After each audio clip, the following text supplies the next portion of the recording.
What is up, everybody? I'm the Retro Nerd, and welcome back to another episode of Retro Night. This time around, we are playing Castlevania for the Nintendo Entertainment System. Like I said, for October, I'll be playing like some spooky games, but also at the same time, I was going to be playing, well, they're not really spooky games, but they have the whole original horror theme aspect, like Dracula, Frankenstein, the werewolf, those type of games. Because just besides, Halloween, everything in Halloween being spooky and scary, you have to include this stuff too, because this is also part of that time. So, anyways, so we're playing Castlevania, and do I love Castlevania? I would say I probably pretty much played all the Castlevanias. Probably only beat a couple because the original Castlevanias are hard as shit, but still fun to play. Yeah, even though they're hard to play and they do get frustrating, it still doesn't turn you off from the game. You're still like, it's still a good game regardless of it being hard and frustrating. The frustrating part about this game is,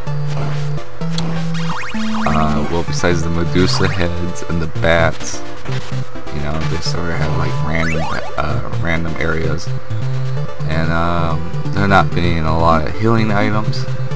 Well, the healing items usually are hidden, but you would have to know where a lot of those hidden spots are just to be able to get, the healing items. The other frustrating part, besides all those guys, is that when you get hit, usually your character jumps backwards. He'll like take a hit and like grab himself and like jump backwards. You'd be like, ugh. It happens a lot. Usually when you're making a jump over a gap. So you'd be jumping over the gap and the enemy would be right there, and you get hit, and your character will jump back, and you're like, motherfucker. So yeah, it gets frustrating because you're just sitting there like, gotta make this jump, but that guy's gonna be there. He's gonna hit me. He's gonna make me fall backwards. But yeah, and then the bosses, they're somewhat easy. There's a lot of cheap ways that sit there and spam hits on the boss and not take any damage for a little bit. So. But yeah, I love Castlevania. These games are fantastic. The one good thing about a Castlevania game is always the music.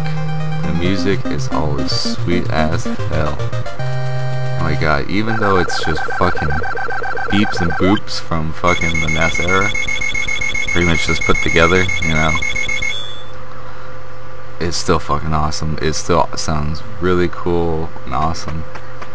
And for its time, it had a lot of the most metalist songs on a video game that probably ever was. Yeah, I mean, I love the music. My favorite song in the Castlevania game will always have to be Bloody Tears.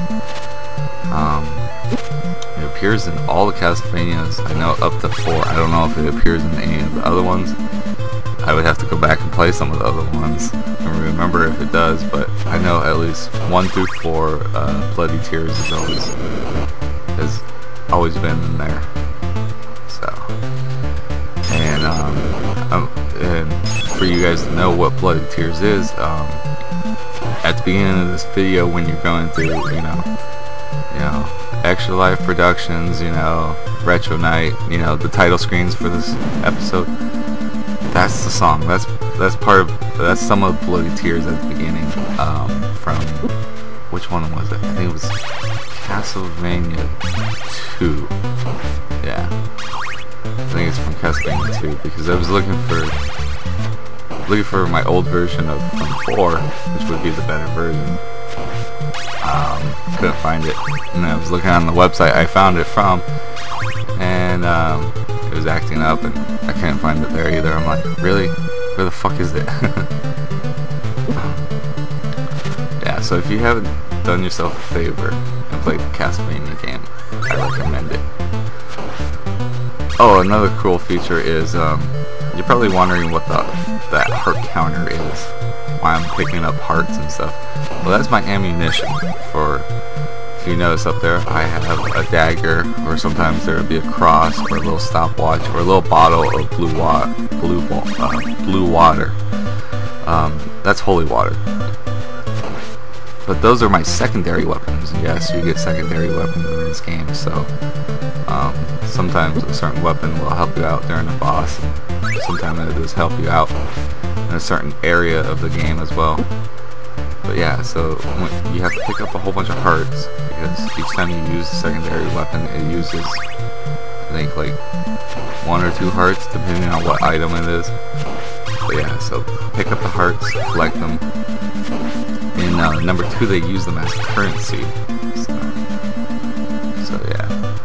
But yeah, so if you haven't played a Castlevania game, I recommend you go play a Castlevania game, because these are fantastic games. I love them to death. And some of the ways you can get this Castlevania game is if you own a Nintendo Wii Virtual Console.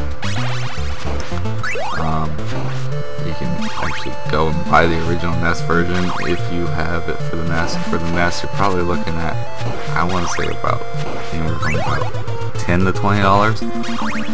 So about $10 to $20, and I think that's the only really other way. Well, besides ROM emulators, but that's illegal. But you know, some people don't care if they're doing illegal stuff, so that's another way you can play this game on your computer. But yeah, so go out, buy this game, you know, Wii Virtual Console, the actual NES, you know, cartridge game, or you know, download it with ROMs and emulators, depending on what you want to do. I don't care. Play this game. It's a fun game. But anyways, guys, this has been an episode of Retro Night, and we were playing Castlevania for the Nintendo Entertainment System. And I've been the Retro Nerd, so Retro Nerd out.